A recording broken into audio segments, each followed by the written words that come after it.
Hi, I'm Kate Russo. In this video, we're going to be looking at the stigma faced by people living with psoriasis, and I'm also going to be giving you some tips on how you can address this stigma in social situations. People with psoriasis have two issues to deal with. Not only do we have to deal with the skin condition, which can be pretty challenging in and of itself, but we also have to manage the stigma associated with it. For some people, the stigma is the most distressing part. So what is stigma? Stigma is the negative attitudes towards those who are different to the norm.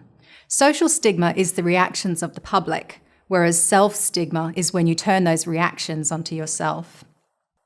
If you live with psoriasis, you no doubt have experienced both social and self-stigma.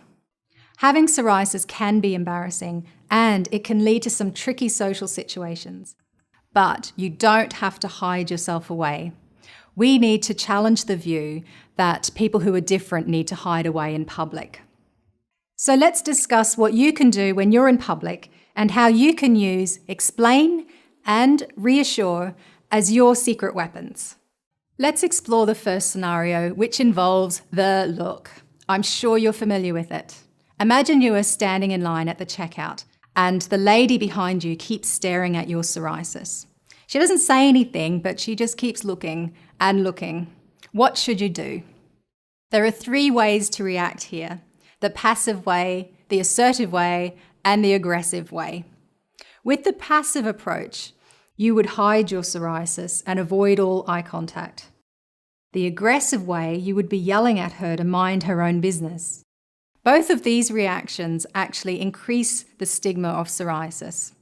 The assertive approach is different because you are taking control of the situation. Here's what you do.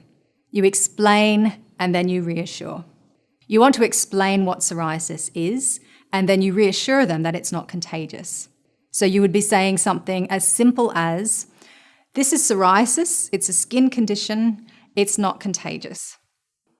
You are educating them about psoriasis, you're normalising what it is, and you're actively working to stamp out the social and self-stigma. Let's now explore the second scenario, the comment. I'm sure you're familiar with this one too. Imagine you've just arrived at your doctor's surgery, you take a seat in the waiting room, and you notice a teenager is sitting there looking at your psoriasis. He looks and he stares, and then he says, "You should cover that up, that's really gross." How should you react? Well, in the passive approach, you would probably feel mortified and want to cover up your psoriasis.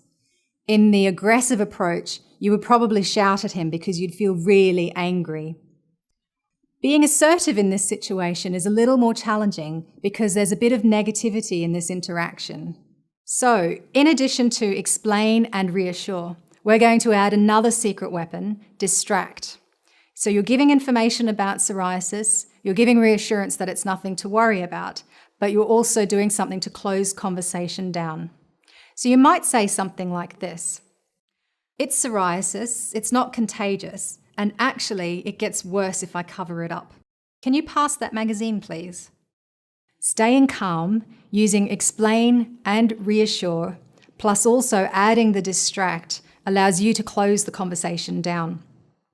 You are providing education about psoriasis, you're addressing social stigma, you're avoiding self-stigma, but you're also giving a clear message that the conversation is over. Explain, reassure, and distract are your secret weapons. If you know what to say in advance, you're going to be far more confident when out in social situations. All it takes is a little practice. By acting assertively in these situations, you are challenging the stigma of psoriasis, one social interaction at a time. Good luck.